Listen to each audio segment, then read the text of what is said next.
Paz y bien. Un saludo para todos en los corazones de Jesús y María. Mi nombre es William Toro y esto es Preguntando se llega a Roma.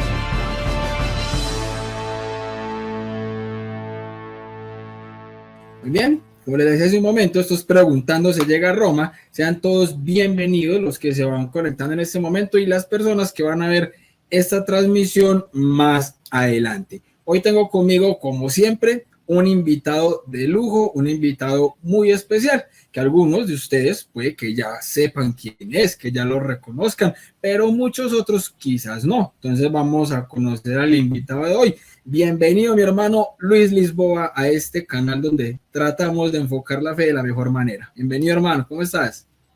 Amén, bendiciones. Un gusto poder estar contigo, estar con tu audiencia, con los cibernautas que te siguen. Bueno, bendiciones para todos ustedes. Un saludo desde la República Oriental del Uruguay.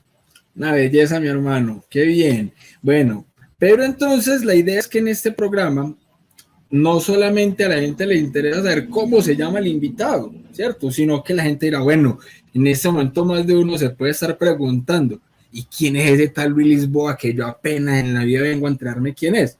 O algunos otros podrán decir, ay, ve, mira, Luis Lisboa está en Enfoca tu Fe, qué chévere. Entonces, para esas personas y para las otras, hombre Luis, la primera pregunta del programa es, ¿quién es Luis Lisboa? Ok. Bueno, yo, como dije antes, soy de Uruguay, soy un laico católico, converso al catolicismo, fui protestante no hace mucho tiempo, aproximadamente unos 5 meses, calculo yo, que aproximadamente he aceptado la fe católica como tal, en su totalidad, y bueno, soy padre de 5 hijos, fui un pastor protestante, presbiteriano, que con el tiempo, podemos decir así, para simplificarlo, me fui dando cuenta de que la mejor opción o la única opción dentro de las opciones que hay dentro de las diferentes líneas de pensamiento que tiene el cristianismo es el catolicismo. Entonces, bueno, dejé mi pastorado a un lado y acepté el catolicismo. Así que, bueno, básicamente soy un laico católico, no hace mucho convertido al catolicismo.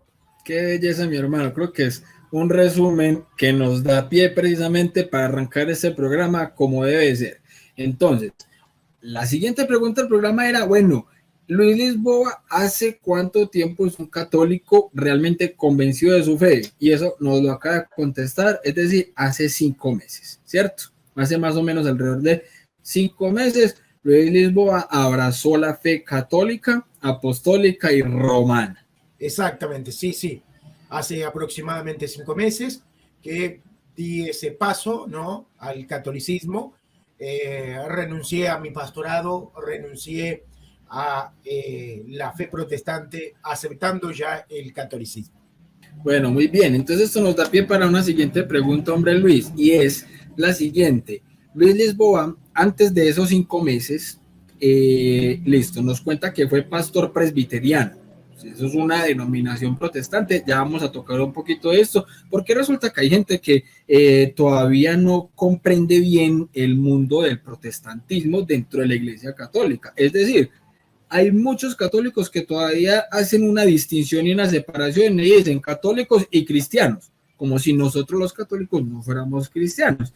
Entonces todavía muchos católicos incluso no entienden que dentro de las mismas denominaciones protestantes hay una gran variedad de cosmovisiones y pensamientos e ideas muy diferentes. Entonces Luis Lisboa, antes de estos 5 meses, ¿siempre fue presbiteriano o abrazó algún otro tipo de cosmovisión antes de ser presbiteriano. A ver, ¿cómo fue ese proceso?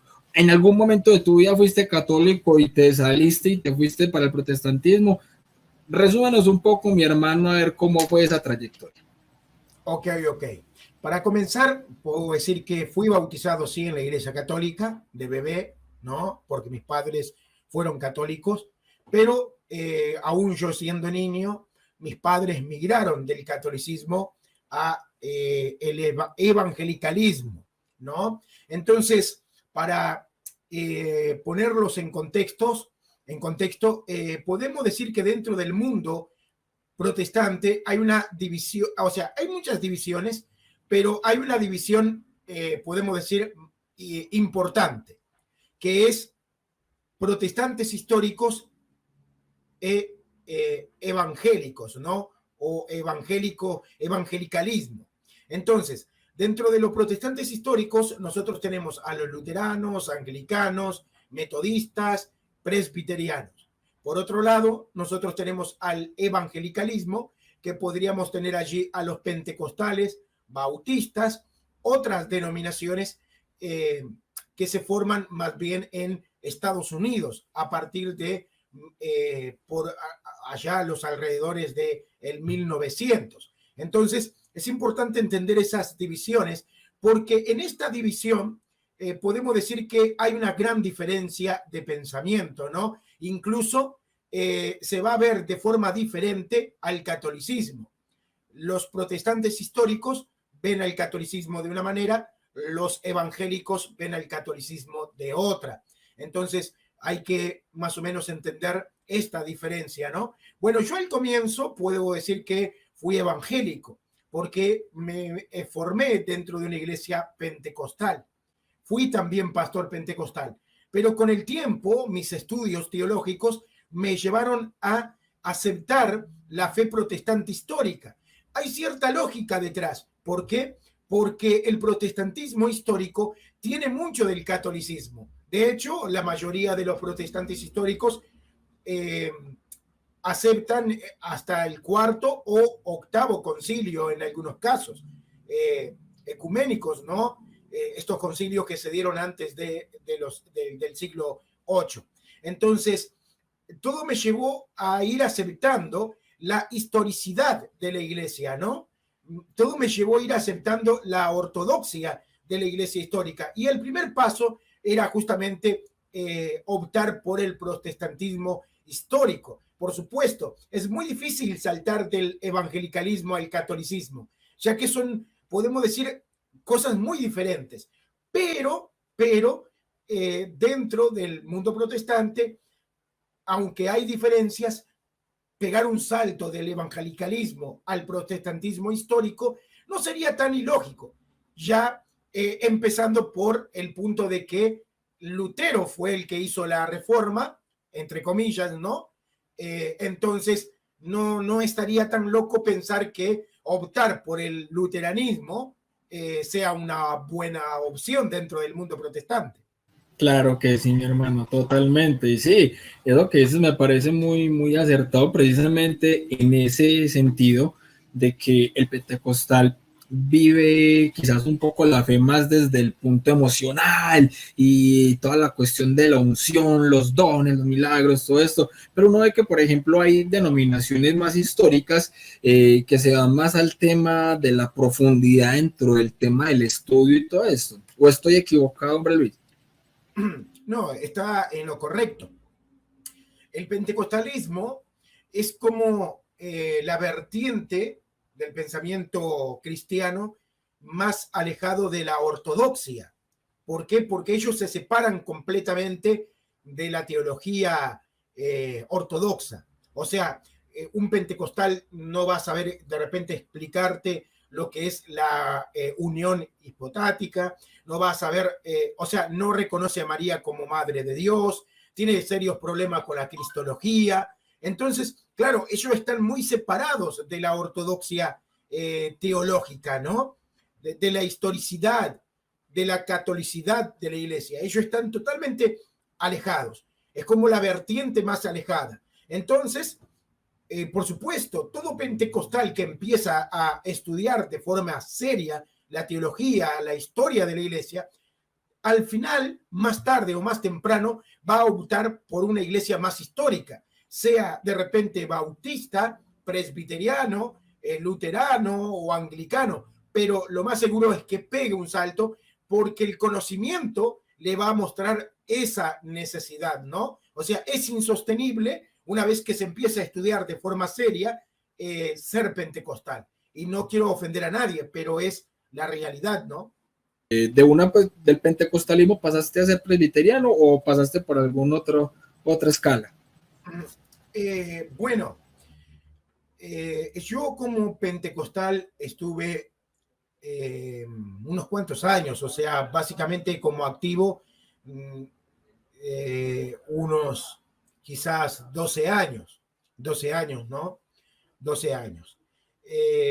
Después opté por la teología bautista, pero dentro, aquellos que conocen más o menos las diferencias que hay, porque son muchas, entonces, por supuesto, si me pongo a explicar, me voy a expandir mucho y voy a tratar de hacerlo resumido, pero dentro de la gran diversidad de pensamiento que hay dentro del mundo protestante, están los bautistas, podemos decir, particulares.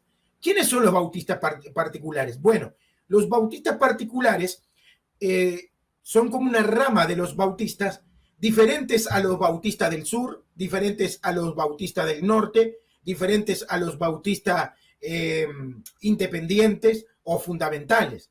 Es una rama de los bautistas que aceptaron el calvinismo o la soteriología calvinista, ¿ok? Entonces, una vez yo empecé a estudiar teología con los bautistas calvinistas, empecé a inclinarme más por el calvinismo y esto me llevó a aceptar el presbiterianismo. ¿Por qué?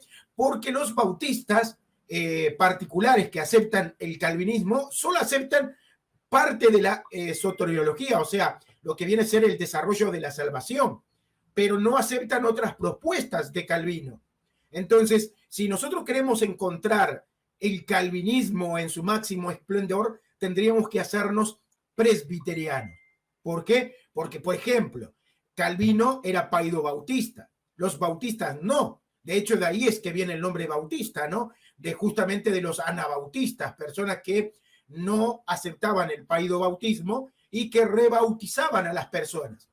El presbiterianismo no rebautiza, siempre y cuando la persona se haya bautizado en nombre del Padre, del Hijo y del Espíritu Santo, sea bebé o sea en edad adulta, el bautismo para el presbiteriano es un bautismo válido.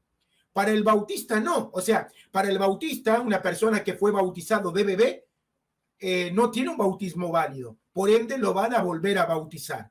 Entonces, de alguna manera, como yo era, o sea, estaba optando por la fe calvinista, aunque yo inicié dentro de lo que viene a ser la rama bautista, el calvinismo en su máxima expresión me llevó a estudiar un poco más la historia de la iglesia.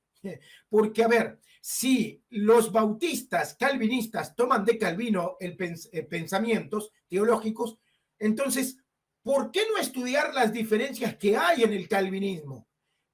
¿Por qué Calvino bautizaba bebés y los bautistas no, aunque se hacen llamar calvinistas?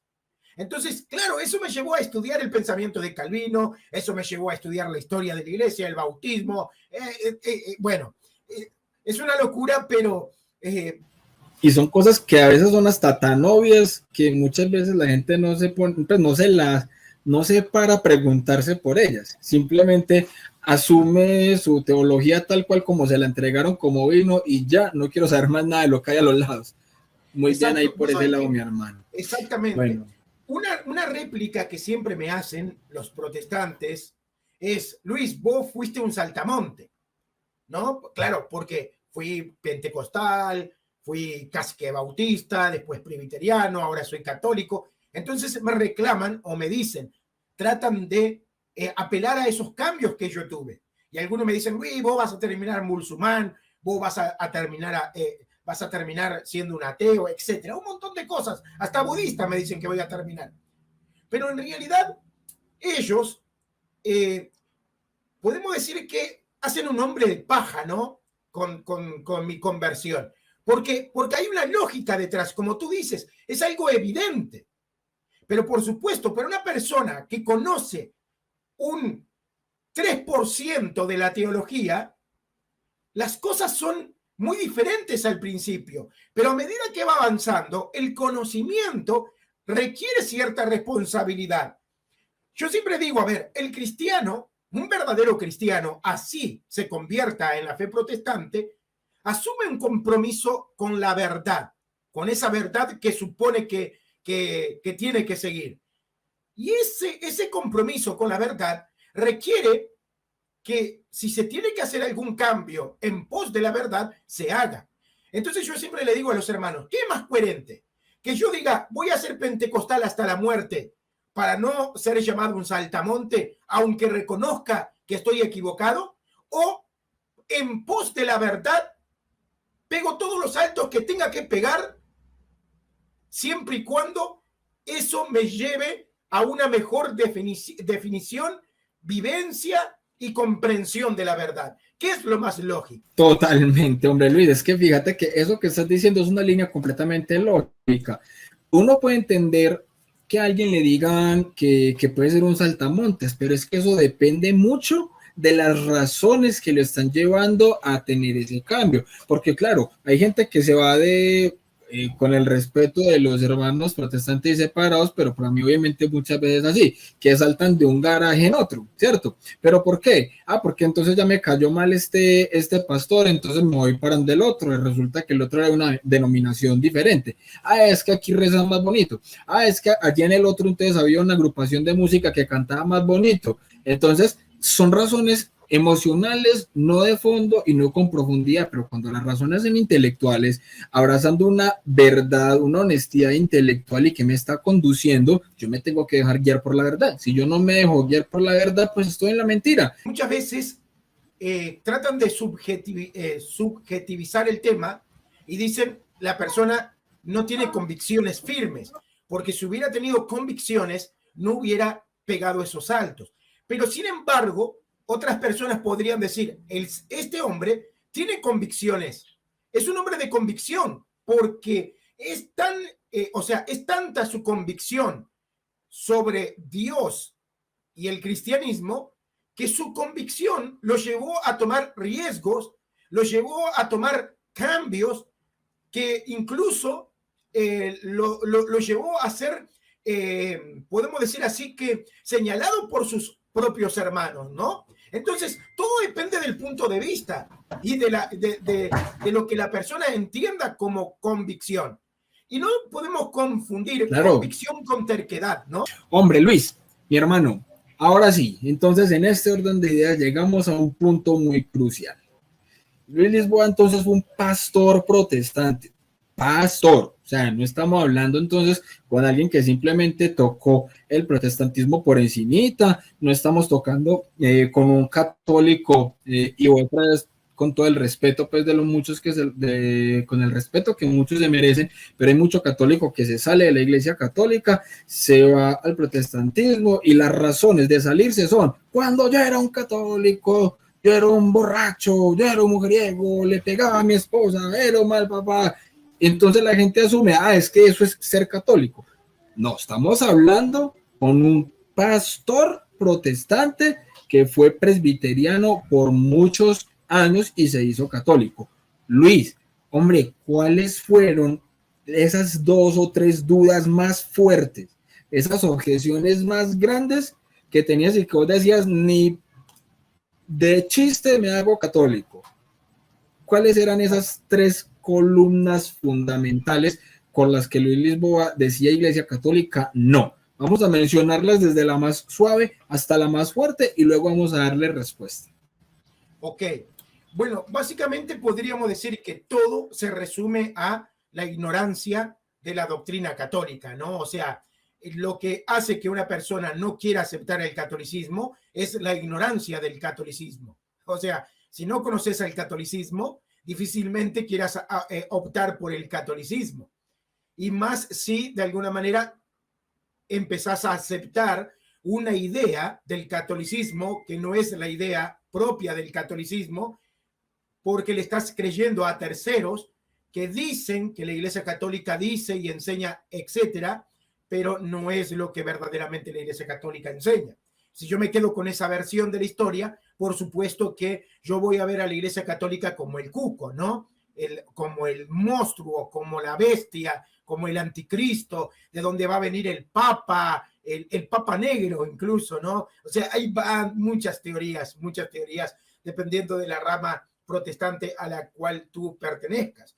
Pero la gran ramera, la bestia, de dónde va a venir el anticristo. Entonces hay un montón de cosas que te pintan, ¿verdad? Te pintan un cuadro del catolicismo muy oscuro y claro, si tú te quedas con esa imagen, no vas a querer saber nada con el católico. De hecho, cuando ves a un católico, no le vas a preguntar por su doctrina, lo vas a atacar, lo vas a querer convencer de su error, porque tú ya partes de que él está equivocado y que tú tienes la razón, porque esa es la idea que te vendieron. Busque de Dios.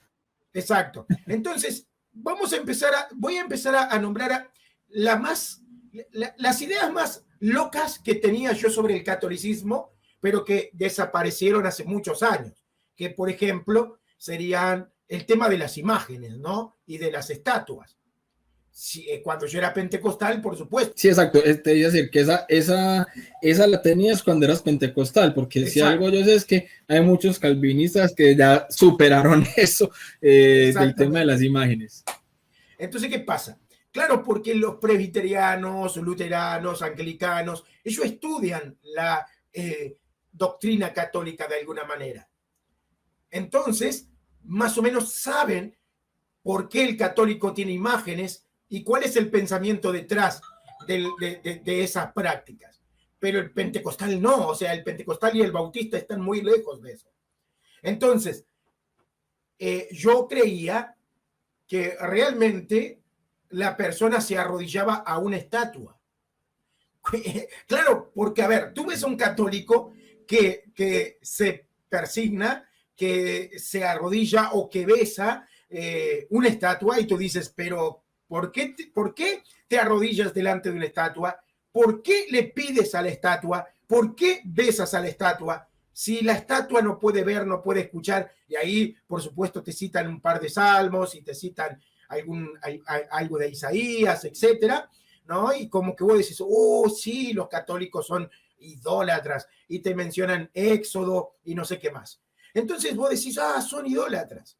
Pero claro, con el tiempo me di cuenta de que esto simplemente era un error que yo tenía. O sea, lo que me enseñaron no era lo que la Iglesia Católica verdaderamente creía. ¿Cuándo lo superé? Justamente en mi proceso de transformación a la fe presbiteriana. ¿Por qué? Porque para hacerte presbiteriano tenés que estudiar la patrística, tenés que estudiar la historia de la Iglesia. Entonces vos empezás a estudiar de fondo lo que hay detrás del pensamiento católico. Y vos decís, pero es que ellos no creen que la estatua los escuche y los vea. Y ellos no le están pidiendo a la estatua como si de la estatua saliera poder mágico para resolver sus problemas. La estatua simplemente es un memorial para hacer memoria de un santo, y ellos en realidad están haciendo memoria de ese santo y están pidiéndole al santo, o sea, están pidiendo al santo que el santo interceda por él, a Dios, a Cristo. Porque el católico entiende que todo poder mana únicamente del único Dios que existe. No hay ningún santo que tenga poder propio. El poder que tiene todo santo es un poder que deriva de Dios. Por eso el apóstol Pablo sanaba enfermos, Pedro, los apóstoles hacían milagros, pero no eran ellos, era poder que emanaba de Dios. Y leemos en Hechos de los Apóstoles que la gente alababa en gran manera a los apóstoles. Claro, se asombraban por lo que Dios hacía a través de los apóstoles.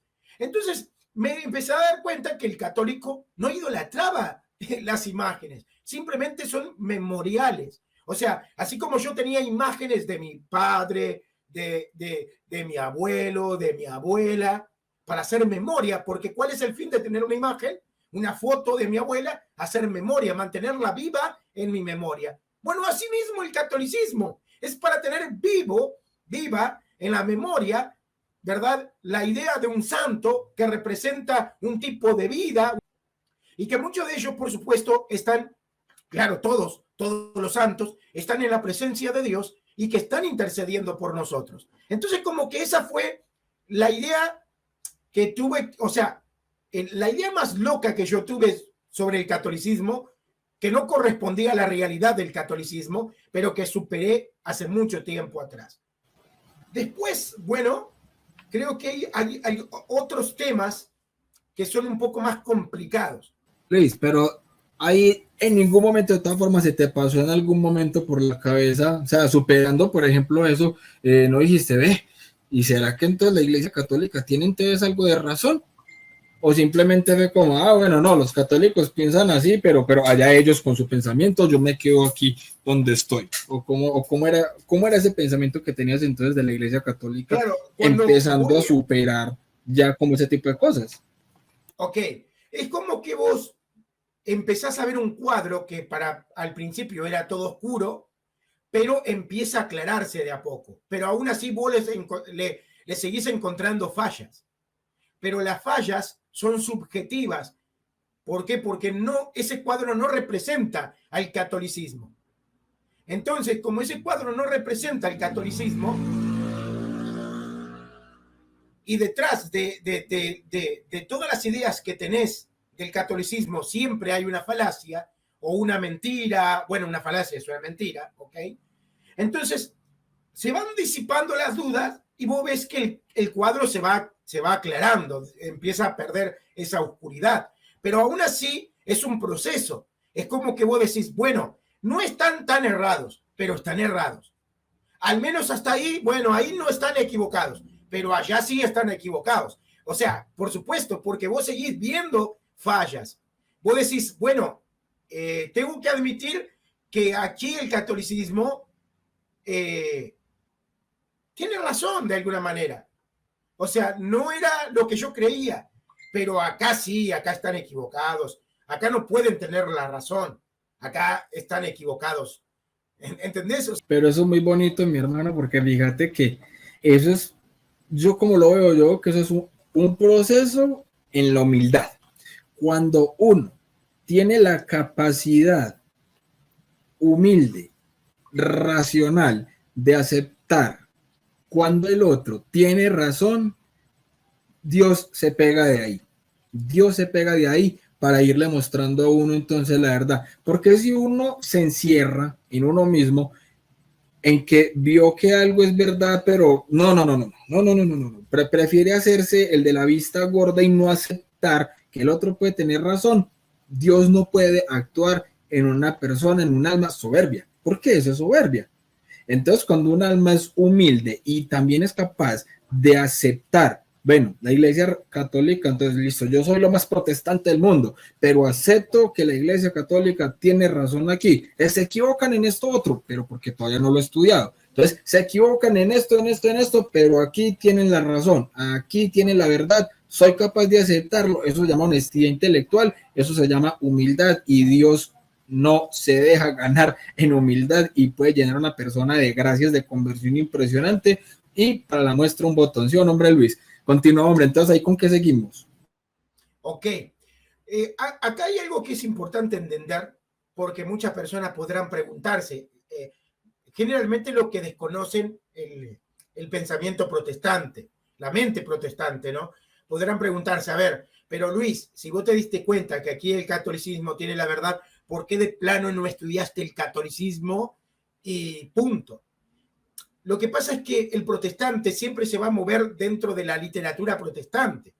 Y siempre que quiera saber algo del catolicismo, lo va a hacer a través de los lentes de algún referente protestante.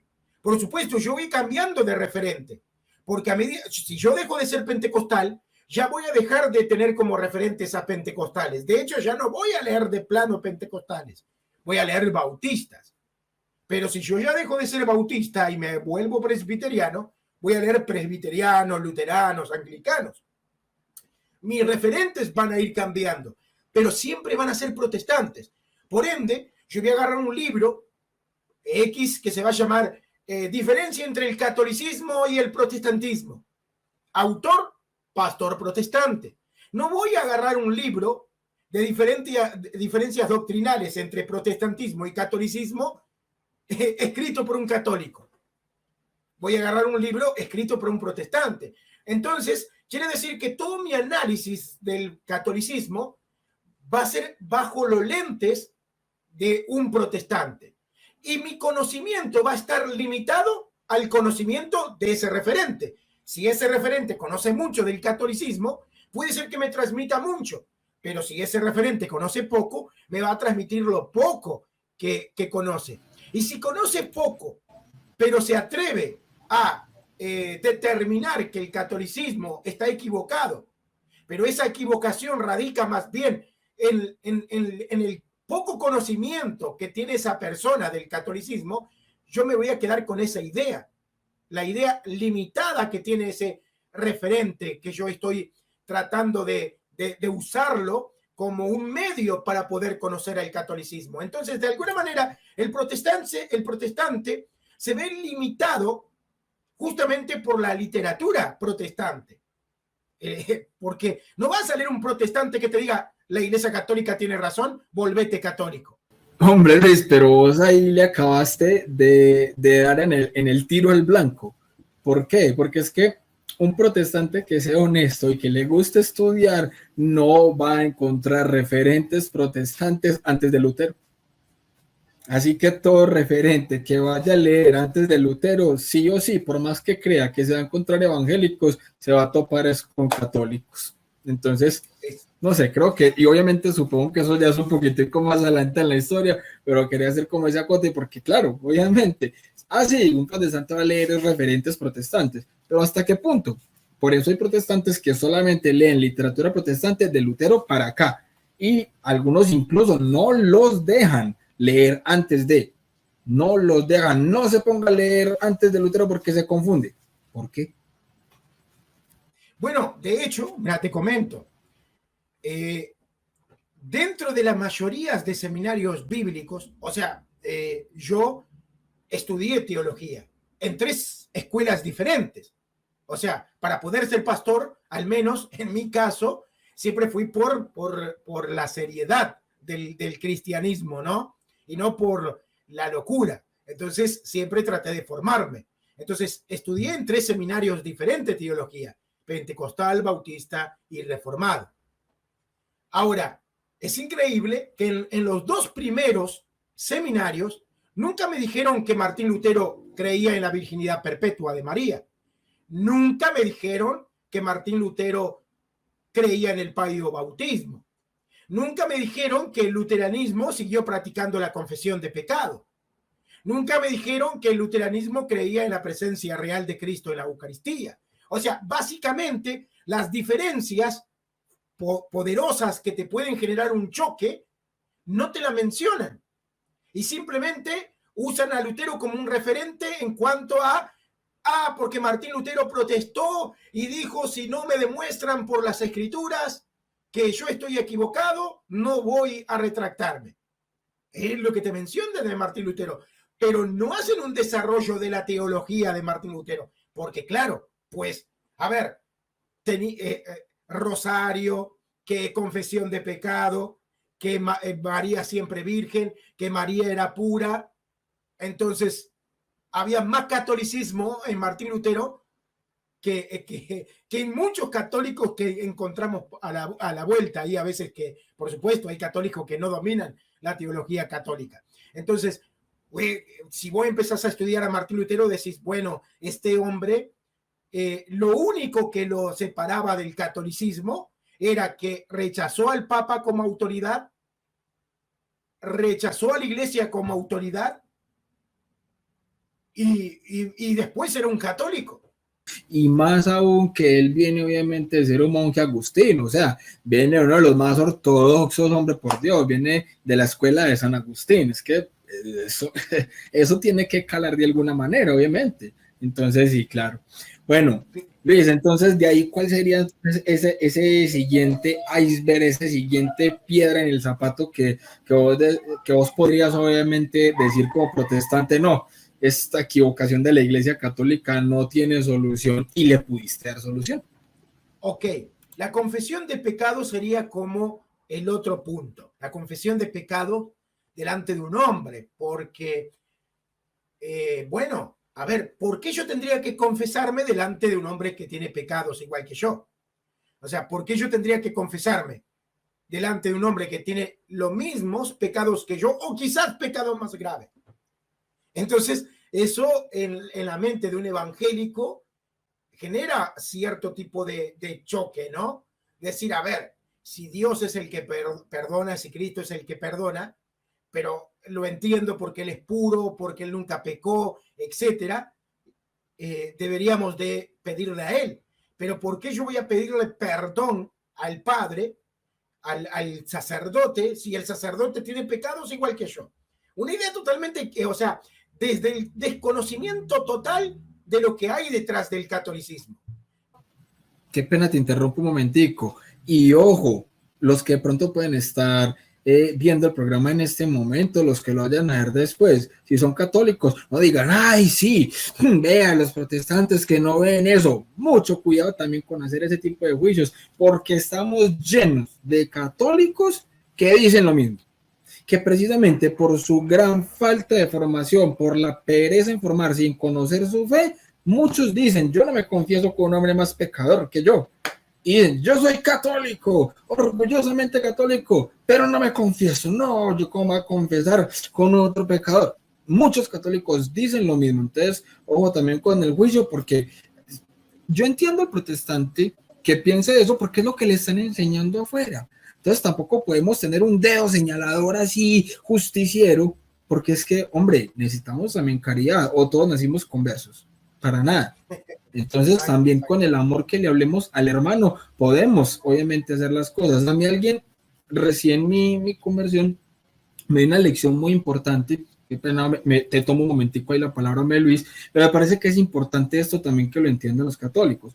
Cuando yo estaba recién haciendo mi proceso de consagración, después del retiro en el que yo, pues, como muchos ya saben, yo vengo del ateísmo, yo estaba en el proceso de consagración y estaba escuchando un testimonio de un misionero que decía, yo cuando me convertí, yo empecé a decir, vea, este es un pecador, este es otro pecador, vea este como peca, vea este otro como peca, uy, Señor Jesús, llega rápido y consúmelos a todos, a los Juan y Santiago, pues los Boanerges para que caigan rayos y se entere y los parta todos, ¿cierto?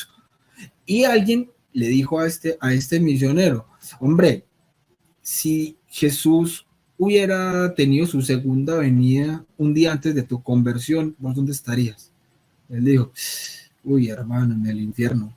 Pues antes de su conversión, un día antes de su conversión, si Jesús viene, usted estaría en el infierno. Entonces, hombre, si Jesús no ha llegado todavía es porque está esperando la conversión de muchos de esos hermanitos que usted quizás está señalando fuerte con ese dedo acusador y que quizás usted lo puede estar alejando más con su rechazo que con un abrazo, con amor y que, claro, obviamente hay que decir la verdad y muchas veces la verdad es dura, pero hay que decirla y saberla decir, porque a veces cuando se dice como con desprecio y todo eso y casi que burlándose y humillando entonces al otro porque quizás está en el error, hombre, eso también lo ve el Señor y eso también es matar al hermano. No sé si muchos de los católicos que están viendo han hecho el examen de conciencia y han visto que en el mandamiento que dice no matarás, no solamente es quitar la vida física, también estamos hablando de quitar la vida espiritual. Y nosotros somos expertos en eso cuando estamos señalando con juicios temerarios sin conocimiento de causa. Qué pena, hombre, Luis, darte quitar ese pedacito, pero sentí que No, había no, que no. decir eso en este momento, mi hermano, porque hay Perfecto. muchos que realmente hacen eso. Me encanta el Listo, mi hermano, diálogo, continúa. que podamos hablar los dos. Me gusta la idea, ¿no? Se vuelve un poco más entretenido y aparte no son bobadas las que se están diciendo, son todas cosas serias, ¿no? Que uno tiene siempre que tomar y pensar, meditar, ¿no? Y ver lo que implica todo esto, ¿no? Lo que se está hablando. Ahora, por supuesto que tanto católicos como protestantes deben de ser personas educadas, no ser personas juiciosas así de andar condenando a todo el mundo y siempre tratar de llegar al diálogo y a la reflexión. O sea, yo no puedo tratar de convencer a una persona si lo ataco de frente, porque la persona se va a cerrar. Y si se cierra, ¿qué diálogo puedo tener yo con una persona que está cerrada? Por supuesto que no es el camino. El camino es el buen diálogo. Tratar de reflexionar, de pensar, de llegar al pensamiento. Mira, dentro de un curso de teología que tuve, como fui misionero protestante, entonces hice un curso que era misiones mundiales, que justamente te entrenaban, un ejemplo, para ir a predicarle a un musulmán, y te decían cosas como, por ejemplo, si vas a predicarle a un musulmán, no podés entrar ya hablándole de Cristo, te va a cortar la cabeza. Imagínate un musulmán cerrado y vos venís y le decís, oye, musulmán, te quiero hablar de Jesucristo.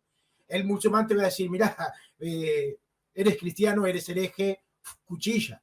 O sea, tenés que buscar un punto donde vos puedas tener un diálogo ameno, un punto donde puedas estar de acuerdo con él y él se pueda abrir, para luego buscar la forma de poder presentarle a Jesucristo. Y así también tiene que ser el diálogo entre católicos y protestantes. Siempre buscar un punto de encuentro para partir de ahí empezar a ver las diferencias de forma educada. Pero volviendo al tema, ¿no? Volviendo al tema de la confesión.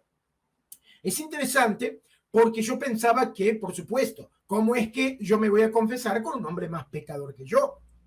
Pero el punto es que no se trata de que yo me tenga que confesar con un santo sin pecados, etcétera, sino más bien de la administración, podemos decir así, de la economía de la gracia de Dios.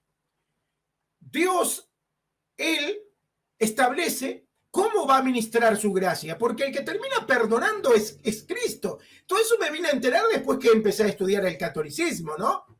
Y dije, oh, pero pará, no es el sacerdote que me perdona, es Cristo.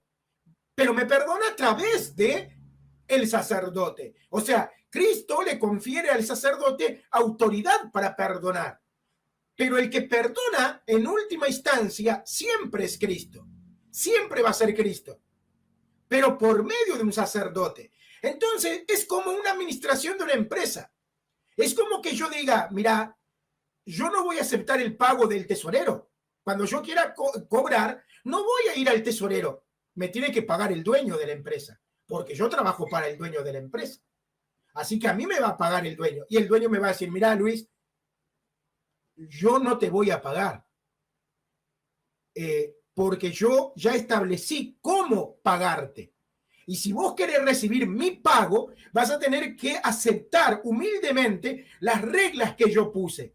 Por supuesto que siempre voy a ser yo el que voy a pagar, porque la empresa es mía. Pero yo dispuse que el que va a pagar es el que está encargado de la economía de la empresa. El tesorero, el secretario, etcétera. Así que si querés cobrar, no te va a quedar otra que ir y hablar con él. Él es un empleado igual que vos. Él es un empleado igual que vos, pero él tiene la autoridad de llevar y administrar la economía de la empresa y pagarles a los empleados. Así que bajate del caballo, aceptá humildemente lo que yo como patrón he organizado. Yo ya establecí las reglas. Bueno, básicamente es lo mismo en la iglesia. Dios, Él soberanamente estableció las normas de cómo ministrar su gracia. Y Él puso ministros en la tierra, ministros, representantes de Dios en la tierra, por medios de los cuales Él ministra su gracia. ¿Son pecadores igual que nosotros? Muchos sí, por supuesto. Pero a Dios se le plació usarlos a ellos para ministrar su gracia a nuestra vida. Por ende, yo humildemente tengo que aceptar lo que Dios dispuso. Ya no importa si Él tiene pecados igual que yo, menos o más. Acá lo que importa es lo que Dios estableció. El sacerdote va a rendir cuenta delante de Dios de sus propios pecados. Pero yo voy a rendir cuenta de mis pecados y de no haber aceptado la administración de la gracia que Dios estableció. Entonces, eso después lo fui superando al ir entendiendo cómo es la administración de la gracia de Dios en la iglesia de Cristo, ¿no? Claro, total, y mira que con ese mismo ejemplo que vos estás dando del tesorero, el tesorero puede ser un ladrón en la empresa, y usted no puede decir, entonces, es que como él es un ladrón, entonces yo no voy a aceptar que él me pague mi salario.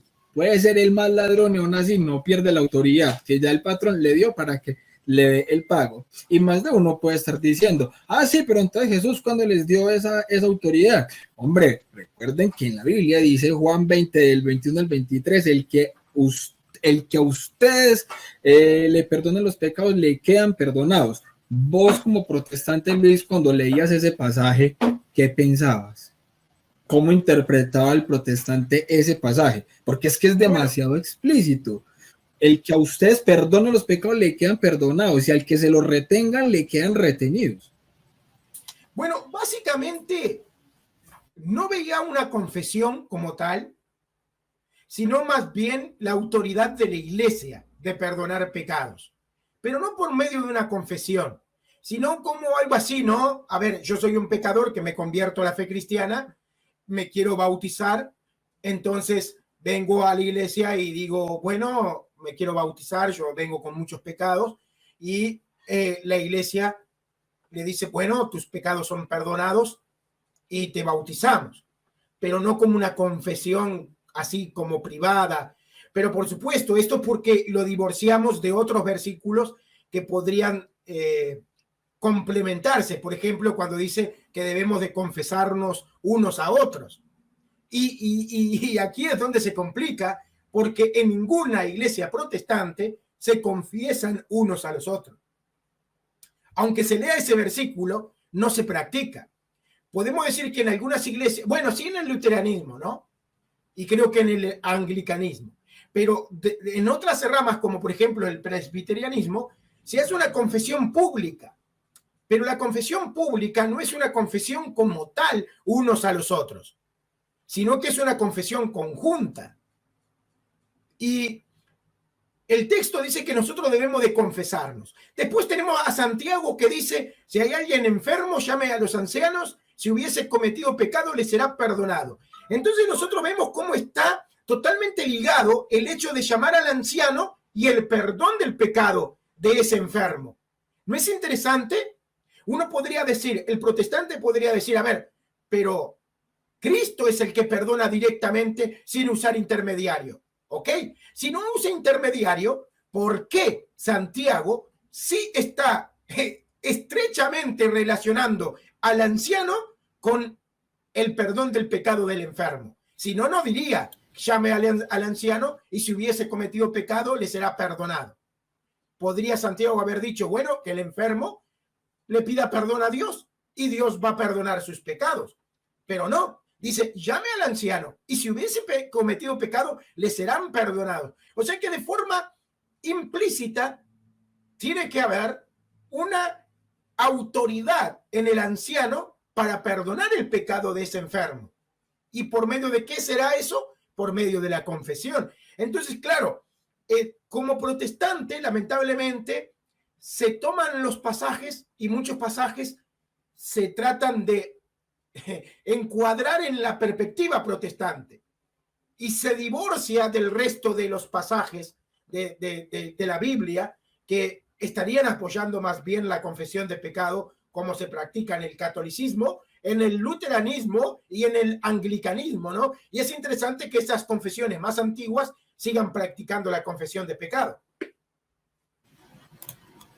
Una belleza, mi hermano, sí, totalmente, así es. Incluso hay muchos protestantes que ven a las confesiones más históricas que practican ese tipo de cosas y el argumento que yo le he escuchado a muchos es que precisamente como esos primeros reformadores salieron fue de la Iglesia Católica, entonces claro, conservaban muchas de esas tradiciones, pero por eso es que fueron madurando entonces en su fe, en su espiritualidad, y por eso fue que fueron desechando lo que ellos interpretaron que había que desechar, pero no es porque la Biblia realmente de forma explícita diga que haya que desecharlo, y ahí es donde incluso se cae también el tema de la sola escritura y todo esto. Pero bueno, hombre Luis, contame, bueno, superaste el tema de la confesión, como todavía hay reformadores e iglesias históricas que practicaban esto, entonces obviamente todavía Iglesia Católica no.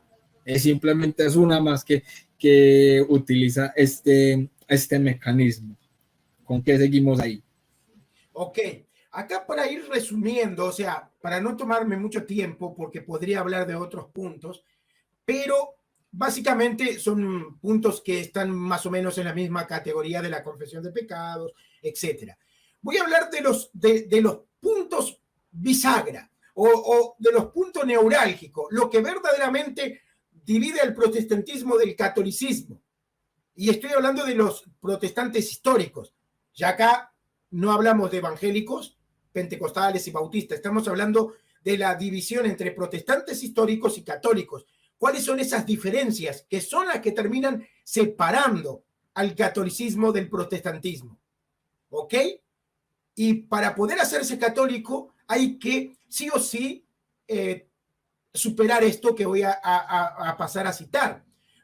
De hecho, aquí voy a responder a la pregunta que muchos me hacen. Luis, entonces, ¿por qué? A ver, si vos ves que la confesión de pecado es una práctica antigua, si ves que el bautismo de niños es una práctica antigua, si ves que Cristo presente en la Eucaristía es una práctica antigua, y todo eso lo encontrás en el catolicismo, en el luteranismo o en el anglicanismo, ¿por qué en vez de hacerte católico no te hiciste luterano? Y aquí es donde radica el tema, en la autoridad de la iglesia. La autoridad de la iglesia. Acá es donde se parte el mundo cristiano en dos, ¿verdad? Nosotros estábamos hablando de ciertas diferencias y divisiones que hay dentro del mundo protestante, pero ahora hablando entre protestantes y católicos, esas dos grandes divisiones radican en ese punto. ¿Quién o dónde radica la autoridad? ¿En las escrituras o en la iglesia? ¿Qué sucede? Yo me podría haber hecho luterano, ¿ok? Sí, el luterano tiene confesión de pecados, pero la pregunta es, ¿y los pastores luteranos, los obispos luteranos, tienen autoridad para perdonar pecados? Ya casi que entramos en una discusión bastante densa, ¿no? Esa es una pregunta que yo te iba a hacer, hombre Luis. Vos fuiste pastor pentecostal y fuiste pastor presbiteriano. La pregunta es, ¿quién nombró a Luis Lisboa pastor cuando fue pastor, bien sea pentecostal o presbiteriano? Porque eso es una pregunta que uno le hace a los pastores actuales si está teniendo un diálogo o una discusión con ellos, y es una conversación que misteriosamente siempre se dilata y siempre se va a otro tipo de conversación, pero la respuesta es, ¿quién lo nombró pastor? Nunca llega. ¿Quién nombró a Luis Lisboa pastor cuando fue pastor? Ok, bueno, mira, quizás personas sin mucho entrenamiento puedan verse entre la espada y la pared con la pregunta, pero un protestante histórico te podría decir, bueno, Lutero fue nombrado por la Iglesia Católica. Lutero nombró a otros pastores, esos pastores a otros, y así sucesivamente hasta el día de hoy. Por ende, por ejemplo, a mí me nombró como pastor una iglesia, donde había un conjunto de pastores que fueron anteriormente nombrados como pastores. Y esos otros pastores fueron nombrados, y así sucesivamente hasta llegar a Lutero, y Lutero está conectado con la Iglesia Católica. Gracias a Dios, Lutero no fue obispo. Exacto, porque ¿dónde está el problema? El problema es que el protestante no ve una sucesión apostólica. El protestante ve una sucesión doctrinal. Entonces, lo que termina haciendo que mi pastorado sea válido no es tanto quién me nombró a mí como pastor, sino qué predico yo, qué doctrina sostengo. Un sacerdote para un protestante no tiene una validez como tal. Y vos podrás decir, pero ¿cómo? A ver, los católicos son los que tienen la verdadera sucesión. Vienen de los apóstoles. Pero el protestante dice, sí, pero a nosotros no nos importa que vengan de los apóstoles. porque aunque vengan de los apóstoles, no predican lo que predican los apóstoles. ¿Ves? O sea, te estoy hablando como un protestante evangélico, ¿no? Ellos vienen de los apóstoles, pero se divorciaron de la doctrina apostólica. Así que lo verdaderamente importante no es que hayan sido nombrados por los apóstoles o vengan de los apóstoles, sino que no sean herejes, que sostengan la doctrina cristiana. Ahí está la autoridad, en la doctrina cristiana, en las escrituras. ¿Ves? Entonces lo que termina dividiendo el protestante del católico es dónde está la autoridad. El protestante te va a decir, la autoridad está en la doctrina de la iglesia, en la sola escritura. El católico te va a decir, no, la autoridad está en la iglesia que viene de los apóstoles, por sucesión apostólica. La autoridad está en la iglesia, no en las escrituras. Porque las escrituras no mandan, las escrituras no enseñan por sí mismas, no establecen por sí mismas. Simplemente es un libro que contiene sí las enseñanzas apostólicas, pero no se autoenseñan. No se proclaman, no se auto aclaran. Si tú tienes una duda que no puedes resolver, aún teniendo las escrituras, no puedes pretender poner la Biblia sobre un escritorio y decirle escrituras, escrituras, como el espejito mágico del cuento, ¿no? Entonces no puedes poner las escrituras. Literalmente, total. Exacto. Escrituras, escrituras. Aclárame esta duda.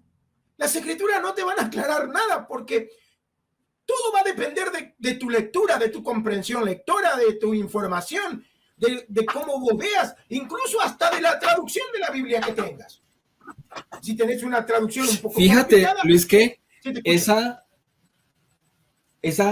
pregunta se la hizo Santiago a Will Graham en el debate de sola escritura hace algunos días y la respuesta, Santiago hizo la pregunta y en el debate pues entre José Plasencia y Will Graham debatieron ese cuestionamiento y la respuesta de Will Graham era que cuando llegan a conclusiones diferentes dos protestantes, lo único que tendrían que hacer es coger las escrituras, abrirla, tomarse un café y dialogar, entonces saber qué realmente es lo que dice las escrituras, pero entonces alguno de los dos va a tener que aceptar la interpretación del otro y si no las aceptan, entonces cada uno coge por su lado ella, pero no tienen una seguridad infalible de que esa interpretación es la verdadera. Porque si vamos a eso, los que ya tuvieron una situación similar fueron, digamos, Lutero y Calvino, y no se tomaron un café amenamente, abrieron las escrituras y llegaron a un acuerdo. Sí, exactamente. Lo que pasa es que realmente es un argumento circular en la sola escritura, porque al final y al cabo todos van a apelar a ese derecho de autoridad, ¿no? Como diciendo, a ver, supongamos que tú sos evangélico, yo soy evangélico y tenemos una diferencia. Nos sentamos a tomar un café y decimos, bueno, vamos a tratar este tema del bautismo. ¿Es válido bautizar niños o no? Y tal vez nunca lleguemos a un acuerdo. Y al final tú te vas a cerrar en, mira, hermano, discúlpame, yo no voy a aceptar tu propuesta porque yo soy solo escritura. Y en la solo escritura yo no veo el bautismo de niños. Por otra parte, yo voy a decir, mira, hermano, discúlpame, pero yo no puedo aceptar tu propuesta porque yo también soy solo escritura. Y yo lamentablemente entiendo otra cosa diferente a vos. Y no tengo por qué creer en lo que vos decís. A ver, vos sos infalible y él te va a decir, no. Bueno, entonces yo no tengo por qué creer lo que vos me decís. Y el otro va a decir, bueno, pero vos tampoco sos infalible. Entonces, cada uno se va a encerrar en su propia interpretación. Y supongamos que alguno más espiritual, porque siempre hay alguno espiritual, va a decir, bueno, yo soy iluminado por el Espíritu Santo. Sí, ok, pero hay 4.000 por ahí que dicen que son iluminados por el Espíritu Santo enseñando cosas diferentes también. Entonces, siempre caen en un argumento circular, donde cada uno apela a ese derecho de autoridad. ¿Cuál es? Bueno, las escrituras es mi autoridad. Pero al final y al cabo no es las escrituras la autoridad, es la interpretación privada de cada persona. Porque si al fin y al cabo lo que nos divide es la interpretación, no las escrituras, porque las escrituras son la misma. Vos tenés Reina Valera 1960, yo tengo Reina Valera 1960. Por ende, no podríamos tener una división si es un tema de escritura. El problema de la división no es las escrituras. Vos tenés la misma versión que yo. Entonces, ¿cuál es el problema? La interpretación. Tu interpretación es diferente a mi interpretación. Al final y al cabo, lo que nos divide es un problema de interpretación. La interpretación privada que hacemos cada uno a partir de las Escrituras. La autoridad final del protestante no es la solo Escritura, es la interpretación que hace de las Escrituras. No hay, o sea, no hay cómo salir de esa. O sea, si vos lo analizás a fondo, se termina ahí la discusión. Mira, le he hecho preguntas a los protestantes históricos, que son los que podrían hacer un debate un poco más difícil sobre el tema de la sola escritura, ¿no? Entonces, con protestantes históricos presbiterianos, donde ellos reconocen, ellos lo plantean así, a diferencia de otros.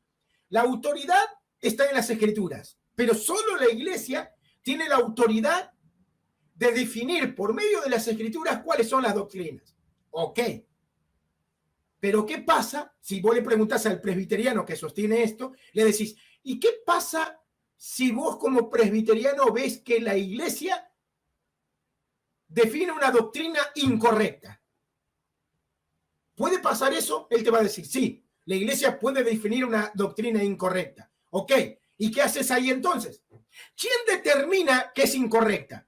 Bueno, al final y al cabo, cuando hablas con un luterano o presbiteriano, siempre al final, por más que ellos digan que la autoridad la tiene la iglesia para definir las doctrinas, siempre van a caer en la interpretación privada. ¿Por qué? Porque al final y al cabo, el que termina juzgando a qué iglesia ir, cuál es la iglesia que tiene una mejor doctrina, es el laico protestante. Y si es el laico el que termina decidiendo cuál es la doctrina que debe de aceptar, entonces quiere decir que él es su propia autoridad al final y al cabo. ¿Por qué? Porque él es el que termina inclinando la balanza en ese sentido doctrinal. ¿Voy para acá o voy para allá? ¿Voy a la iglesia luterana o voy a la iglesia anglicana o voy a la iglesia presbiteriana? Y dentro de las iglesias presbiterianas, ¿a cuál voy? ¿A la que dice que es solo salmodia exclusiva o salmodia inclusiva? ¿A las que dicen que las mujeres deben de usar velo o las que dicen que no es necesario que usen velo? ¿A las que permiten que la iglesia toque instrumentos en la liturgia o las que dicen que no se debe tocar instrumento en la liturgia? ¿A cuál voy? ¿Cuál es la que tiene la mejor doctrina? Entonces el laico está obligado a tratar de definir cuál es la iglesia que debe de optar según lo que él vaya a entender de las escrituras. ¿Ves? Ese es el problema que termina dividiendo al catolicismo del protestantismo. ¿Por qué? Porque el catolicismo no tiene esa manera de regirse. El católico dice, la iglesia tiene la autoridad. Acá no importa si yo entiendo o no entiendo. Acá no importa si yo puedo explicar o no puedo explicar la unión de las naturalezas de Cristo. Acá lo que importa es que la iglesia lo determinó y la iglesia tiene la autoridad dada por Cristo para definir el dogma. Si yo no lo entiendo, el problema no es de la iglesia, el problema es mío. Aún todavía no debo de estar preparado, no estudié lo suficiente. Por ende, debo de seguir estudiando, pero el problema no es la iglesia. Yo no puedo decir que la iglesia está equivocada porque yo no entiendo el problema. El que todavía no lo entiende soy yo. La iglesia tiene la autoridad dada por Cristo. Y si Cristo estableció una iglesia que tiene que permanecer a lo largo de los siglos, por ende, Cristo tuvo que haber guardado esa iglesia de los errores y de las herejías. Porque si no, no es viable. Entonces, la iglesia no se puede equivocar a la hora de definir las doctrinas para la iglesia. Entonces, yo debo de aceptar esa autoridad. Y punto, y se acabó. No hay lugar al relativismo. No hay lugar al relativismo. Muchos protestantes, quiero decir esto porque es algo que yo escucho mucho, muchos protestantes dicen, en la iglesia católica también hay divisiones. También hay diferencia de pensamiento. Ok, nadie niega que hayan diferencias de pensamiento incluso que hayan divisiones, pero sigue habiendo una sola catequesis, sigue habiendo un solo catecismo, sigue habiendo una sola doctrina oficial. Por ejemplo, sí hay un grupo que podríamos llamarle los, yo qué sé, sebancatistas, ¿no? O los lefebristas. Pero ellos tienen una doctrina oficial. No, no tienen ninguna doctrina oficial. No, la Iglesia Católica no tiene una doctrina oficial por cada grupo que haya dentro del catolicismo. La Iglesia Católica tiene una sola doctrina oficial. Y los que no se apegan a esa doctrina están en rebeldía, están en error. Precisamente entran en un cisma. Eso es lo que de pronto incluso muchos católicos no han comprendido dentro de la iglesia. Es más, muchos ni siquiera se han dado por enterados de que hay ese tipo de problemas dentro de la iglesia. Pero es que tampoco es que sea algo nuevo. La iglesia ha tenido este mismo tipo de problemas durante toda la historia. Precisamente, cuando hubo la herejía de los donatistas, ¿qué pasó? Pues que los donatistas simplemente se separaron de la doctrina oficial. Cuando hubo el arrianismo, se separaron de la doctrina oficial. Cada que ha habido una herejía, ¿por qué es? Porque se separan de la doctrina oficial. ¿De qué? Del magisterio, del catecismo de la Iglesia Católica. Entonces, cuando se están separando precisamente de la enseñanza oficial, de estar en comunión con el Papa, pues obviamente que hay divisiones, claro, es que las ha habido siempre. Lo que pasa es que en cuanto al tema del protestantismo, la Iglesia Católica es algo más marcado porque es que, claro, obviamente estamos metidos dentro del mismo saco del cristianismo. Hay gente que dice, lo que decíamos al principio, que hay católicos incluso que dicen, yo soy católico y mi tía es cristiana. O sea, protestante. Eso. O sea, usted no es cristiano. Pero porque muchas veces falta esa formación, ¿cierto? Y muchos protestantes, obviamente, sí, nosotros somos los cristianos, ellos son católicos. Eso no es una división que se haga, todos somos cristianos, exceptuando las sectas que no creen que Jesucristo es Dios, mormones, los testigos de Jehová, ¿cierto? Entonces el punto es que, bueno, somos cristianos y esa es nuestra religión, pero dentro de esta religión hay una iglesia verdadera, y esa iglesia verdadera es la que necesariamente, desde toda la historia, ha tenido, tiene y seguirá teniendo la autoridad. Por eso Cristo la ha preservado precisamente del error. ¿Cómo así que la ha preservado del error si se ha equivocado? Obviamente es que se ha equivocado personas. Dentro de la iglesia primitiva también hubo personas que se equivocaron. La iglesia no es impecable. ¿Por qué? Porque obviamente está conformada por personas que somos obviamente falibles, que somos pecadores. La gente dice, ¿cómo así que la infalibilidad del Papa? El Papa es infalible, no impecable, que puede cometer pecados, sí, pero no se puede equivocar en temas de definición de doctrina. Que se puede equivocar, como muchas veces han dicho, una entrevista a un avión, una entrevista a un periodista, lo que sea, y puede decir alguna cosa que pueda estar equivocado. Obviamente es un ser humano, no tiene la omnisciencia de Dios. Es que el Papa puede tener infalibilidad, no omnisciencia. Eso es una gran diferencia. Y muchas veces el protestante asume que cuando nosotros hablamos de la infalibilidad papal, le estamos queriendo dar al Papa esa categoría de omnisciencia divina y entonces todo lo que diga no se puede equivocar, y eso no lo enseña la Iglesia Católica. Luis lo decía desde el principio, muchas veces el protestante rechaza la Iglesia Católica porque entiende a la Iglesia Católica como se la han explicado, no lo que realmente es y enseña la Iglesia Católica. Y en ese orden de ideas, la separación que hacía Luis ahorita, yo lo veo de una manera muy objetiva, porque precisamente el punto es la autoridad.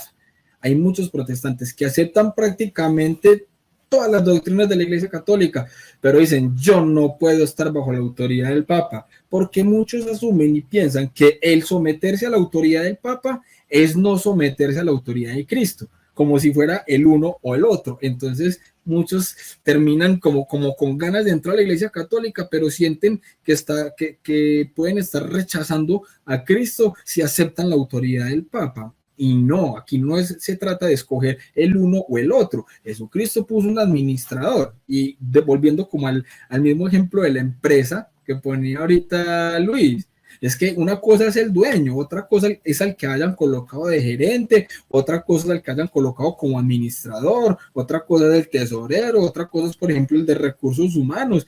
es más, poniendo ese mismo ejemplo, ese paralelo, digamos que una persona está buscando trabajo y va a ir a una empresa. ¿Quién le hace la entrevista es el dueño? No, normalmente la entrevista se la hace alguien de recursos humanos, un psicólogo, y es el que le puede poner a firmar el contrato, pero no es el dueño de la empresa, lo está contratando otro empleado de la misma empresa. Ahora bien, digamos que Luis y yo vamos a ir a conseguir ese trabajo, ese empleo, y yo llevo mi hoja de vida y Luis también va a llevar la hoja de vida, pero resulta que Luis conoce a la mamá del dueño. Yo le entrego mi hoja de vida al psicólogo y Luis le entrega la hoja de vida a la mamá del dueño. ¿A quién le van a dar el trabajo? Yo creo que obviamente más de uno sabe que le van a dar el trabajo. ¿A quién? A Luis. Ah, que la rosca. Sí. Y los católicos tenemos esa rosca y se llama María. Conocemos a la mamá del dueño. Sí, exactamente, totalmente de acuerdo. Lo que pasa es que, por supuesto, hay muchas cosas que el protestante lamentablemente no logra ver con claridad, ¿no?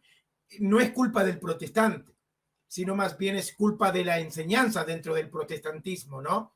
Por eso es que la Iglesia Católica no lo juzga al protestante como herejes destinados al infierno, porque no pueden ser culpables del pecado de Martín Lutero, ¿verdad? De hecho, hay muchos que hacen una falacia tomando, por ejemplo, declaraciones de la Iglesia Católica en la época de Martín Lutero y lo que sucede después en otros concilios, donde parece que la Iglesia Católica es más suave, tiene un lenguaje más de hermandad con el protestante. Dicen, pero mira cómo la Iglesia cambió. ¿Cómo es que la Iglesia cambia si ustedes dicen que la Iglesia es infalible? Es que, como tú decías, ser infalible no quiere decir que vos te tengas que estancar en un punto X de la historia. La infalibilidad no va en contra del avance, ¿verdad? Y del crecimiento y de incluso el contexto histórico. Hay ciertas cosas que se van a tratar de forma diferente a medida que la historia va avanzando, ¿no? Hay mucho que tiene que ver con la sociedad, con contextos políticos, etcétera. La iglesia no se puede quedar estancada en el siglo III, porque no estamos en el siglo III. No podemos ver a estas personas de la misma manera. No es lo mismo un católico que deja el catolicismo para hacerse protestante que una persona que nace en el protestantismo. Son dos cosas totalmente diferentes. Entonces, no es que la Iglesia Católica enseñe cosas diferentes, es que la Iglesia Católica está tratando sobre personas con diferentes contextos, ¿verdad? Con diferentes historias. Y eso tiene que quedar claro en la mente del protestante. Otra cosa que es común también, y quiero aprovechar para decirlo, es que como que el protestante trata de hacer falacias de anacronismo, ¿no? O sea, dicen, bueno, si la Iglesia Católica es infalible, ¿por qué entonces en el siglo XIII la Iglesia Católica enseñaba esto y hoy enseña esto? Ok, presten atención acá a este detalle. Si yo le preguntara a un protestante,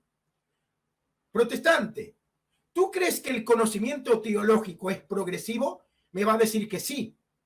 Ahora, si me dice que sí, entonces necesariamente está asumiendo que las explicaciones sobre ciertas cosas van a ser diferentes, no distintas. Van a ser diferentes en el sentido de que van a haber más datos, más explicación, mejor desarrollo. Entonces, sí o sí está asumiendo que la explicación no va a ser idéntica. ¿Por qué? Porque si es idéntica, entonces no hay progresismo, o sea, no hay un progreso en el concepto, no hay un progreso en el entendimiento. Algo que se va entendiendo de forma mejor implica necesariamente que se va explicando también de forma mejor. Entonces, es interesante que el protestante que asume que el conocimiento es progresivo, después trate de juzgar a la Iglesia Católica porque antes de definirse, yo qué sé, el dogma de la Trinidad, Orígenes no explica de forma exacta la Trinidad como se explica después de el concilio de Nicea. Un ejemplo, ¿no? Dicen, entonces, ¿cómo esto? No, es que, a ver, Orígenes vivió en una época, San Agustín vivió en otra. El conocimiento de San Agustín era mucho más amplio que el conocimiento de Orígenes. Porque Dios, por medio de su gracia, de su Espíritu Santo, va haciendo que la iglesia vaya creciendo en ese conocimiento, entendiendo los misterios de Dios, pero nunca contradiciéndose, que es otra cosa totalmente diferente. Una cosa es que vos me digas, bueno, la iglesia no enseñó la Trinidad y enseñaba la unicidad y después empezó a enseñar la Trinidad. Ahí estaríamos hablando de una contradicción.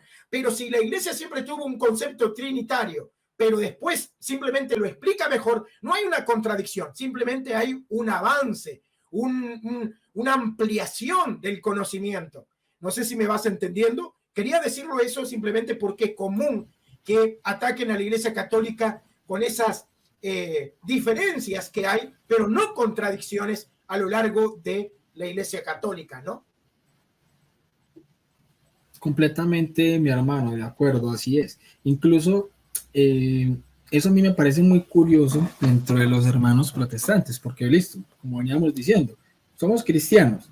Entonces digamos que tanto un católico como cualquier otro protestante que sea cristiano vamos a defender la resurrección de Cristo. Digamos en un debate, por ejemplo, con un ateo, un agnóstico. El ateo y el agnóstico muchas veces, no todos, pero muchos, suelen obviamente decir que hay contradicciones en el relato, porque entonces hay partes de la Biblia en los evangelios que hablan de una cosa y el otro habla de la otra, cuando obviamente nosotros sabemos que simplemente son diferencias y que hoy en día la iglesia y el cristiano lo puede explicar de una manera muy sustancial y objetiva, sin necesidad de caer precisamente en ese tipo de supuestas contradicciones, ¿no? La diferencia entre lo que es una contradicción y una diferencia. Y eso uno como cristiano se lo puede explicar al ateo. Ahora bien, cuando pasa lo mismo con el católico y el protestante dice, es que se contradicen con esto, cuando obviamente están hablando de temas, obviamente diferente a la resurrección, por ejemplo, a la Eucaristía, ¿cierto?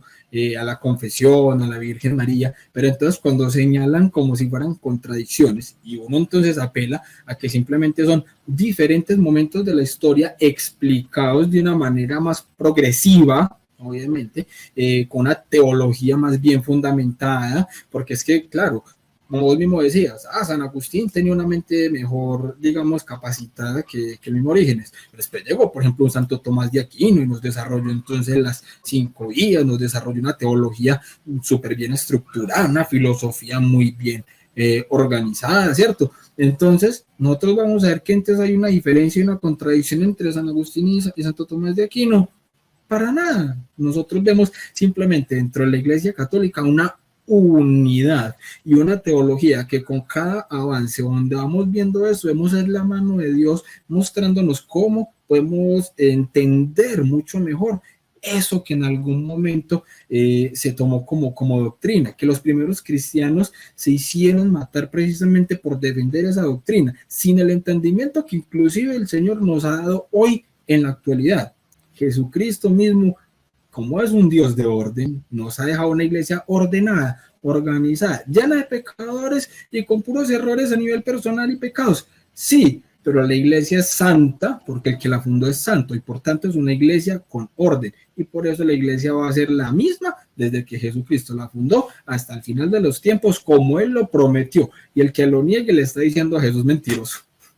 Sí, exactamente. Por eso es importante estudiar la teología y por supuesto, llevar un pensamiento objetivo y lógico, ¿no? La lógica detrás también es importante, ¿no? Por ejemplo, cuando suelen decir, y hoy me da gracia, ¿no? Porque dicen, no, porque, a ver, la Iglesia Católica tiene doctrinas que contradicen a la Biblia. Ok, ¿cuál es esa doctrina que contradice la Biblia? Y te dicen, la Asunción de María. Ok, pero ¿en dónde la Asunción de María contradice la Biblia? Decime en qué parte de la Biblia dice que María no fue asunta al cielo. Dice, no, la Biblia no dice qué pasó con María en su muerte. Entonces no hay una contradicción. Porque una contradicción sería que la Biblia diga que María no fue asunta y que el catolicismo diga María sí fue asunta. Eso sería una contradicción. Lo que vos me está diciendo es un silencio. La Biblia hace un silencio al respecto, pero hay cierta lógica. ¿Por qué hay un silencio? Bueno, básicamente cuando los evangelios no llegan hasta la muerte de María. Relatan la muerte de Jesús, y punto, se termina la historia. Las cartas de los apóstoles no trata sobre cómo murió cada apóstol o etcétera. Tiene que ver con las doctrinas, enseñanzas y prácticas de la iglesia, pero no tratan ni siquiera sobre qué pasó después con María.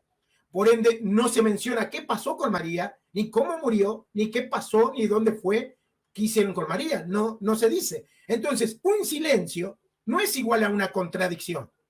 La Biblia no nos dice nada sobre lo que pasó con María después de muerta. ¿Qué es lo lógico? O sea, estudiar la viabilidad. O sea, ¿hay una viabilidad para la asunción de María?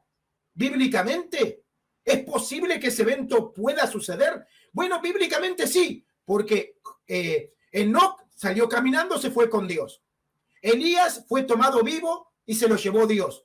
Entonces, que María sea asunta al cielo no sería el primer caso. No sería el primer caso. Bíblicamente no sería el primer caso. O sea, bíblicamente es viable que un evento de esta categoría suceda. Entonces, lo que sí tenemos bíblicamente es una viabilidad. O sea, es viable que haya podido pasar. Pero si hablamos del caso histórico, no tenemos información al respecto, porque la Biblia no nos dice qué pasó con María. Entonces, no hay una contradicción. Simplemente hay una viabilidad desde la Biblia, ¿no? Y quería decir eso porque suele pasar, ¿no? Que dicen, no, porque la Iglesia Católica contradice la Biblia. Ninguna doctrina católica contradice la Biblia. Al contrario, bíblicamente, la doctrina católica tiene mucho sustento en la Biblia. Entonces, por eso animo a todos los hermanos, ya para ir concluyendo, aquellos protestantes que puedan ver este video, y también católicos, que estudien el catecismo, la catequesis católica, que estudien las doctrinas católicas, las encíclicas, la patrística, que estudien. Leer todos los días un capítulo de un libro, sea la catequesis, sea una encíclica, sea lo que sea, sobre la Iglesia Católica, pero de primera mano. Por favor, hermano protestante, evangélico, no me leas la catequesis según un protestante, porque no es, a ver, no quiero hacer un tipo de proselitismo, pero si quieres conocer el catolicismo, estúdialo de primera mano.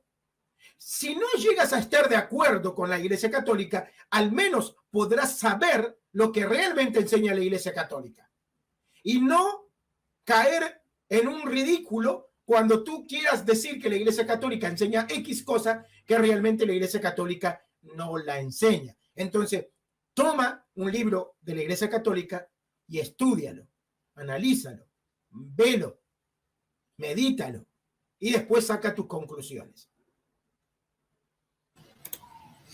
Hermano Luis Lisboa, creo que este ha sido un rato muy ameno, una conversación muy fructífera, y estoy seguro que muchas de las personas que pueden estar viendo esta transmisión y las personas que lo van a ver más adelante van a sentirse obviamente muy bendecidos, pues, como por estas palabras, las respuestas, y obviamente puede haber muchas personas que quizás pueden estar pasando por las mismas dudas, las mismas objeciones en este momento. Obviamente esto no es un desarrollo teológico a profundidad y con todas las citas bíblicas y con toda la patrística, no, pero sí son respuestas que realmente nos tendrían que poner a reflexionar y a ver de que realmente me pueden haber dicho algo diferente o que yo creía algo diferente. Esto tendría que darnos pie para realmente ir a estudiar, que es el consejo que está realmente dando nuestro hermano Luis Lisboa, que sabemos que fue pastor protestante durante muchos años. Entonces, está diciendo, hay que estudiar la doctrina católica. ¿Usted no está de acuerdo con la doctrina católica? ¿Está seguro que no está de acuerdo es porque eso es lo que enseña la Iglesia Católica o porque es lo que usted ha creído que enseña la Iglesia Católica? Entonces, partamos de ahí primero que todo eso. Y al católico también, muchas veces que no conoce ni siquiera lo que realmente es su propia fe. Entonces ahí es también motivar al católico a que lea el catecismo de la Iglesia Católica y sepa en qué es lo que realmente cree. El catecismo de la Iglesia Católica, cada numeral está lleno de iluminación bíblica. No es que usted va a encontrarse en el catecismo solamente un párrafo que dice crea esto y punto. No. Todo lo que dice la Iglesia Católica, que creemos nosotros los católicos, está iluminado con las Sagradas Escrituras. No es simplemente que la Iglesia se lo sacó del sombrero, del bolsillo y vea, crean esto porque sí y ya. No, todo está iluminado con las Sagradas Escrituras. Entonces, ahí queda el consejo. Hermano Luis Lisboa, unas palabras, hombre, para despedirse de este canal que, hermano, es tu casa, este es Enfoca tu Fe, donde tratamos precisamente eso, de enfocar la fe católica de la mejor manera, para que ni nos metan los dedos a la boca, ni terminemos obviamente confundidos o confundiendo a otros con comentarios que quizás están salidos de base. Ok. Primero quiero darle un consejo a todos aquellos católicos que quieran ayudar al protestante, que muchos católicos se van a encontrar envueltos en debates con protestantes que van a querer que usted justifique, yo qué sé, la intercesión de los santos, la virginidad perpetua de María, los dogmas católicos, ¿no? Siempre que vaya un debate, para mi forma de verlo, viniendo yo de un mundo protestante, creo que sería bueno que siempre, primero, antes de iniciar ese diálogo sobre X dogma, primero le hagas saber al protestante que vas a discutir sobre el tema, pero que él debe de entender que el punto, podemos decir así,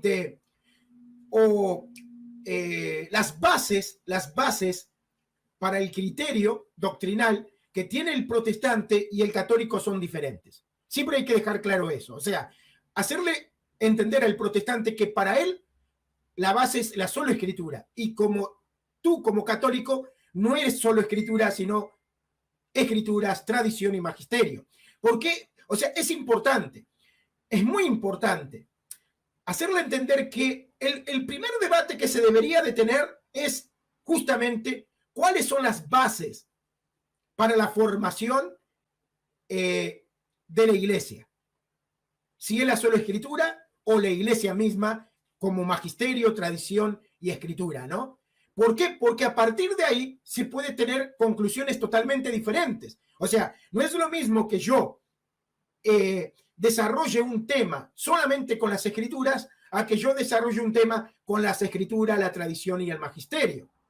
Porque estamos usando fuentes diferentes. Entonces, entender esto es importante. Yo generalmente lo hago así. A mí me dicen, Luis, vamos a debatir, yo qué sé, la Inmaculada Concepción. Yo le digo, ok, yo voy a hablar contigo sobre la Inmaculada Concepción, pero quiero que sepas que tu base es distinta a la mía, porque tú vas a partir de la sola escritura, pero mis conceptos doctrinales se basan en las escrituras, magisterio y tradición.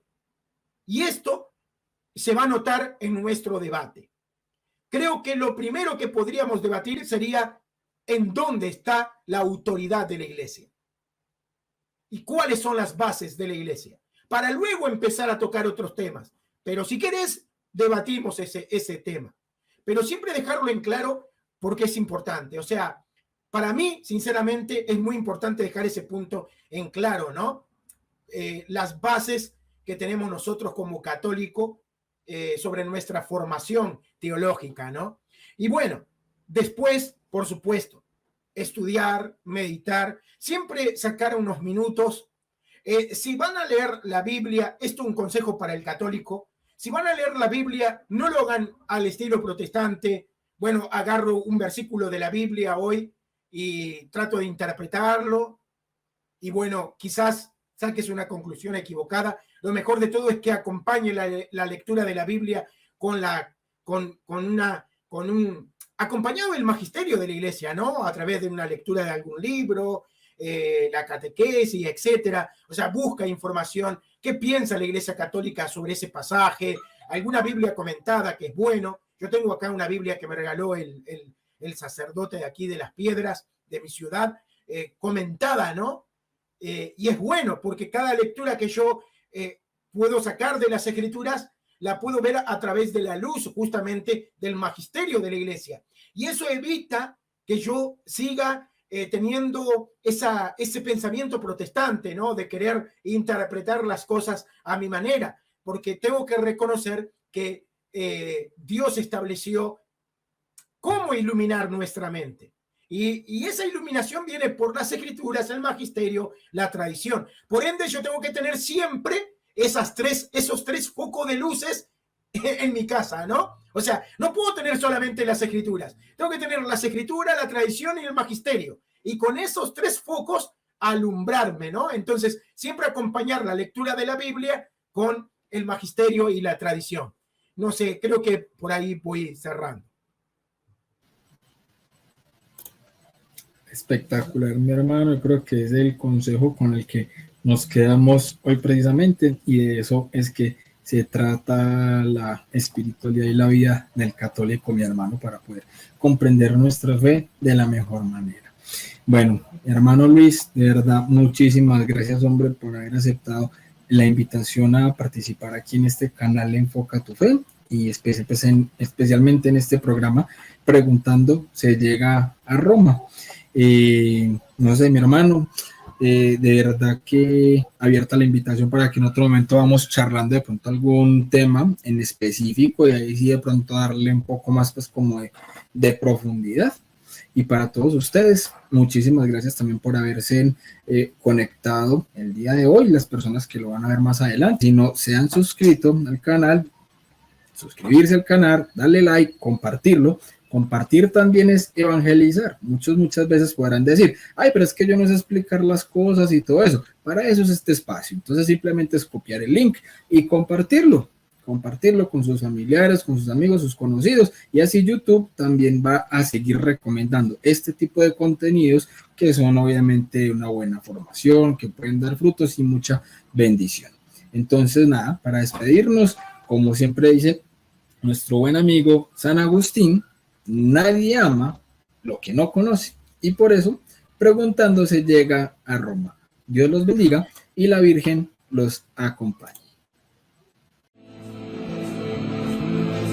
Creo en el Espíritu Santo, y en la Santa Iglesia.